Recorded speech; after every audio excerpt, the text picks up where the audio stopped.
Sako ya Bugonji ubwate nemo musako ezirukora jo mucyanga cya Ankole bite mu rukiko rwabona ayi Professor Ephraim Kamuntu abari umujenyi mukuru ashabero kwetantara abanyaji. Wali watch kitabu cha 1 Corinthians chapter 6 verse 9 to 10 oburo abagabo dazamu omujyajamu abashamba narabarukuramo ibishani abashamba tubaruzaye narabegera abakazi tubaruzaye narebitingwa tubaruzaye narabashuma tubaruzayo narabetengi tubaruzayo narabasinzi tubaruzayo narabajumi n'abakujumirana n'ubakuba abanyaji Kwego zaheru zicendire tukahindura umwaka w'ikubera binena twine miliyoni igana na mwenda ezo tuyeguriza haheru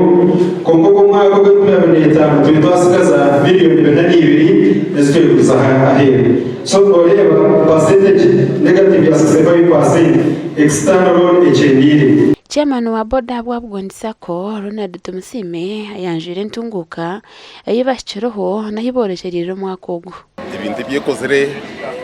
yagira infrastructure nanga icombeko kirungi munonga yagura Costa Bus kandi yagaraka yakora na sente nyingi ati amagoba gakushika net interest gakushika miliyoni 580 igakozere okwetungukire habwa management yonka kurikana habwa members so nishaba buri member kwato mukono mutahiwe utakatire musakwe kinyamurongi Bugonji Sako kumureta tukaba bingi tukakanya omusosiyete yitu kikaretera twayetungurana n'umaka gitu bamwe barukurira za Sako basemere mukorero ya Sako eji abo koraje mu ihanga izo nsima Sako zitu ukwetandikira za branches zazo kandi zikazerera kandi tuzikabwira amwe niyo cyama no Bugonji ndadina ni mumusite mugira muta mu planning ukero ko barake mugira muta muzeyo abantu abasite bine sente nyingi abari kuri Sako eji nibagira ngo bworo babongera makagabo abo bhereza burunji bwa Sako eji ya musente nagura proti naguma ninkora mpora ninshubura nabe ninshubura